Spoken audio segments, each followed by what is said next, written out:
그렇게 김처선의 속이 새까맣게 타들어가는 동안 연산군은 누군가에게 특별한 징표를 내리죠. 징표? 뭐죠? 바로 이겁니다. 승명패. 이거 혹시 저번에 HTS 탔을 때 제가 이걸 하지 않았나요? 앞에 나가서? 이거 여기 뭐 충 해가지고 충성이라는 단어를 새긴 모자를 쓰고 다니라는 것이었습니다. 충성 모자를 쓰고 다니는 이 우스꽝스러운 광경이 지금 궁궐에 펼쳐지고 있는 겁니다. 지금 목에는 뭘 달았죠? 연산군이 만든 목걸이의 이름. 삼가다 할 때의 삼갈신, 말씀언, 그 자를 써서 신언패라고 합니다. 그거는 신언패. 네. 다른 거. 아니에요. 이거는요, 승명패에 받들 승, 명령, 명, 즉 왕의 명령을 받든다는 표시로 만든 패인데요. 나중에 이제 왕한테 받은 승명패를 갖고 다니면서 이것만 있으면 뭐 뭐든지 할 수 있어 이런 장면이 있는데 왕의 이제 명을 전하거나 왕의 명령을 수행하는 신하가 이제 몸에 지니고 다니는 패. 근데 승명패를 들고 다니는 내신은 이렇게 거의 뭐 무소불위의 권력을 가진 거나 마찬가지라고 볼 수 있어요. 그래서 이제 제가 당시에 기록을 준비를 한번 해봤습니다. 네. 대소인원이 길에서 승명패를 만나거든 걸어가던 자도 멀면 몸을 굽히고 가까우면 꿇어 엎드리게 하라. 진짜 권력이 있네요. 보시는 것처럼 뭐 아무리 무슨 정승판서라고 해도 승명패 지닌 내신을 뭐 거의 왕 대우하듯이 해야 됐던 거죠. 와, 그러면은 이제 대신들 같은 경우는 이건 뒷목 잡을 일인데. 그렇죠. 우리가 살다가 언제 내시를 보고 엎드릴 날을 생각해 봤겠어요. 이거는 말도 안 되는 거지. 아이고야. 자, 그렇다면 승명패를 받은 주인공은 누구겠습니까? 김자원. 다름 아닌 김자원이었습니다. 승명패를 쥔 김자원과 내시들의 어깨는 한껏 올라가 있었겠죠. 여기서 끝이 아닙니다. 이 얼마 뒤 연산군은 또 한 번 김처선의 입을 떡 벌어지게 만드는 명령을 내립니다. 바로 왕명을 전달하는 승전 내시에 대한 2대 조항을 발표한 겁니다. 먼저 연산군은 대신들에게 내시들을 보며 조롱하듯 웃지 말라고 합니다. 심지어 내시들과 관료들이 모일 때 지켜야 하는 또 다른 내시 우대 조항까지 만듭니다. 여기서 문제. 자, 관료들을 분노하게 만든 또 하나의 내시 우대 조항은 과연 무엇이었을까요? 정답. 이젠 반대로 내시를 만나면 무조건 칭찬 하나 해주기. 만날 때마다 1인 뭐든. 칭찬. 칭찬 스티커 붙여주기. 맞아요. 그래서 관료들이 이제 내시들한테 사랑합니다. 사랑합니다. 하면서 미소 해주기. 그러니까 분노한 거지. 그러니까 오답이지. 미안하지. 자, 이해 안 되겠습니다. 오만수 선생님 힌트 한번 주시죠. 그 이제 관료들이 모일 때니까 네. 모일 때 어떻게 했을까? 그런 거 있잖아요. 왜? 레이디 잠깐만. 내시 퍼스트? 대박. 정답. 정답. 원래 문 지나갈 때 우리 어른분들 계시면 먼저 들어가세요 하잖아요. 이때 관료와 내시가 있으면 관료들이 내시한테 들어가십시오 하는 거예요. 정답. 난 관료 난 너무 화나. 나 옷 벗어요 나. 정확하게는 내시들이 관료들보다 앞서서 들어가게 한 겁니다. 거의 내시가 위고 이제 관료가 이렇게 되었네요. 한마디로 아니 되옵니다를 외치며 이 내 말에 토다는 신하들 다 필요 없다. 내 말 잘 따르는 내시들만을 우대하겠다라는 그 연산군의 의지를 보여준 겁니다. 아이고. 김자원과 함께 왕명을 수행하는 이런 내신들 가운데 오만방자한 모습을 보이는 내시들이 많이 있었습니다.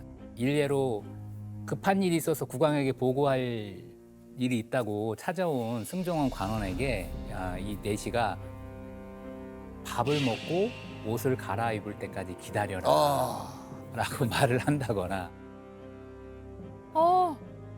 이런 권력을 남행하는 모습들이 자주 보이고 있습니다. 게다가요, 내시들의 횡포는요 조정에서만 일어난 게 아니었습니다. 궁궐 밖에서도 연산군의 이름을 앞세워서 강제로 백성들의 물건을 강탈하거나 대낮에 공공연히 뇌물을 받게 됐습니다. 그야말로 내시들의 전성시대가 열린 겁니다. 그렇게 수라장이 된 궁궐 상황을 지켜보며 김처스는 이게 나라냐 이런 생각하지 않았을까요? 보통의 내시라면 네 하며 순응했을 상황이지만 김처선의 정의감으로는 이게 쉽게 받아들일 수 없는 문제이지 않았을까요? 자, 그렇게 승명패를 쥔 내시들이 뇌물을 받으며 자신들의 배를 두둑하게 불려가던 바로 그때 간담을 서늘하게 할 연산군의 어명이 내려오네요. 자, 어떤 내용이었을 것 같아요? 누가 항소 올렸을 것 같아요.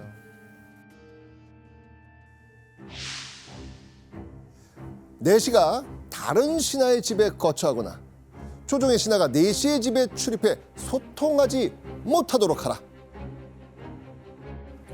왜 갑자기? 무슨 내용이지? 두 번째, 원래에서 두 사람 이상 모여서 말하지 못하도록 하라. 그러니까 이렇게 내시들에게 금지 조항을 내리면서 족쇄를 치운 거예요. 재밌게도 연산군은 자신이 벌이는 일들이 궁궐 밖으로 새어나가는 것을 극도로 싫어했습니다. 내시도 부인이 있었는데 왕의 비밀스러운 일은 내관이 부인에게 전할 수 있고 부인은 그 친척을 통해서 밖으로 말이 새어나갈 수 있는 그런 상황이었고요. 이런 가능성들을 막기 위해서 이러한 제재 조처를 취한 것이라고 할 수 있죠. 그러니까 연산군은요, 내시들에게 승명패를 내리며 왕의 버금갈 정도의 권한을 줬지만 사실 내시들을 아낀 게 아니고요. 흥청망청 놀기 위해 그 말 잘 듣는 내시들을 이용했던 겁니다. 그렇죠. 이제 연산군의 비행 앞에 모두 침묵할 뿐이었습니다. 그야말로 연산군 단 한 사람을 위해 존재하는 그런 나라가 되어버린 겁니다.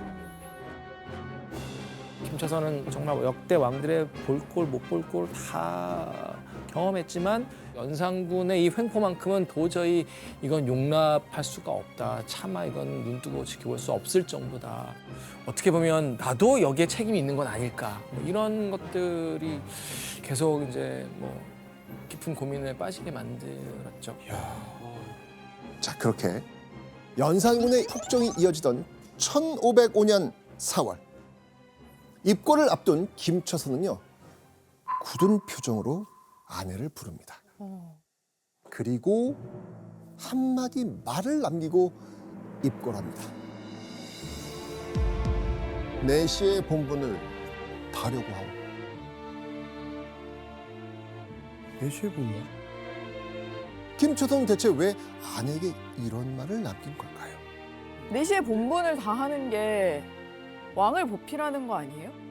아마 김처선이 이제 나이도 들어가고 무엇이 진짜 내시에 옳은 일인가, 내시로서 어떻게 살아야 하는가에 대해서 내시의 본분이란 것은 성군이 될 수 있도록 제대로 보필하는 것이다라는 생각이 들어서 죽음을 무릅쓰고 왕에게 이야기를 하는 게 맞겠다.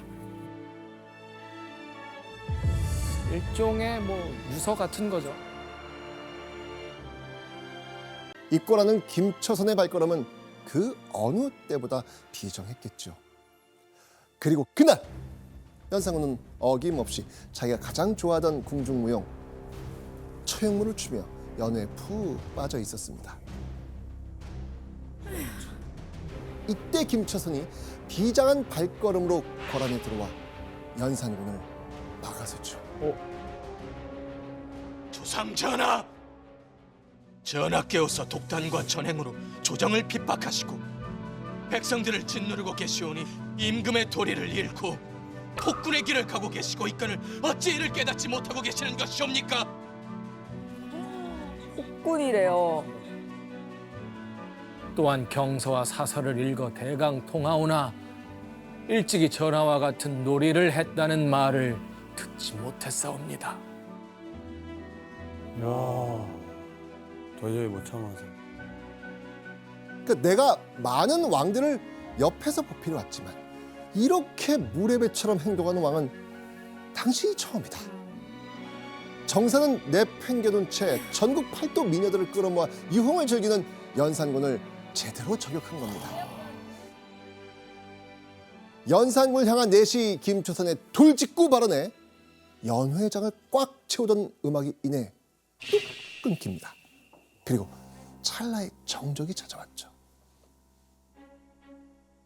여러분, 이때 연산군은 어떤 기분이었을까요? 그러니까 잘못 들었나? 거의 연산군 입장에서는 와 오랜만에 듣는 거의 처음일 거 아니에요. 그래서 뭔가 화가 어마어마하게 났을 것 같아요. 맞아요. 연산군은 지금껏 그 누구도 하지 못했을 말을, 그것도 내시의 입을 통해 듣게 된 겁니다. 김처선의 벼락 같은 호통을 들은 연산군은 화를 들어 곧장 김처선을 향해 활시를 당깁니다. 연산군의 손을 떠난 화살은 김처선의 갈빗대에 명중했죠. 갈빗대에 화살을 맞은 김처선은 뼈가 으스러질 것 같은 고통을 참으며 더욱 목총을 높입니다. 조정 대신도 죽음을 두려워하지 않거늘 늙은 내시가 어찌 감히 목숨을 아끼오리까. 다만 한 가지 전하께오서 오래도록 왕 노릇을 할 수 없을까 걱정이옵니다. 환관 김처선은 숨이 끊어질 때까지 연산군을 걱정한 겁니다. 이야, 마지막 할 말을 당하는구나. 하지만 울분을 담아 내뱉는 김처선의 직언에 연산군은 눈에 핏발을 세우며 또 한 번 세차게 화를 당깁니다. 두 번째 화살이 관통한 곳은 바로 김처선의 허벅지였습니다.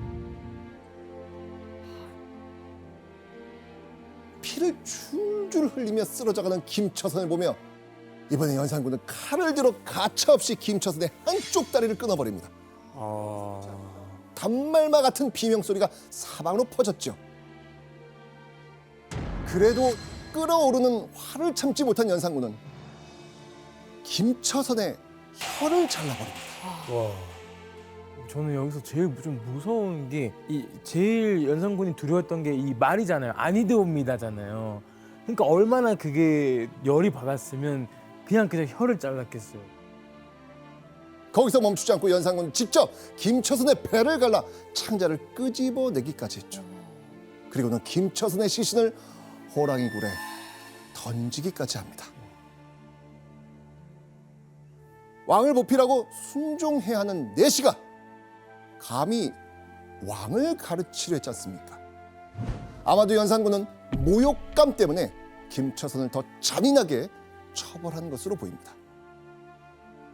자, 이렇게 김처선을 잔인하게 죽였다는 이 연산군의 이야기는요, 야사인 소문쇠록을 통해 전해지는 이야기입니다. 물론 과장은 있었겠지만 그동안의 연산군의 행동을 보자면 당시 상황과 분위기는 비슷하지 않았을까요? 엄청 극악무도했을 것 같아요. 그렇다면 김처선이 죽은 후 정사실록에는 어떻게 기록되어 있을까요? 기록이 돼 있어요? 호통치듯 내뱉은 김처선의 직언이 연산군 뇌리에 깊게 박힌 걸까요? 김처선을 죽이고도 분이 풀리지 않은 연산군은요, 김처선의 양아들은 물론이고요, 7촌까지 연좌시켜 처벌합니다. 야. 또 김처선의 재산은 몽땅 몰수했고요. 아내는 관비로 만들었습니다. 여기서 끝이 아닙니다. 연산군은 김처선의 집을 부수고 그 집터를 연못으로 만들라 명령합니다.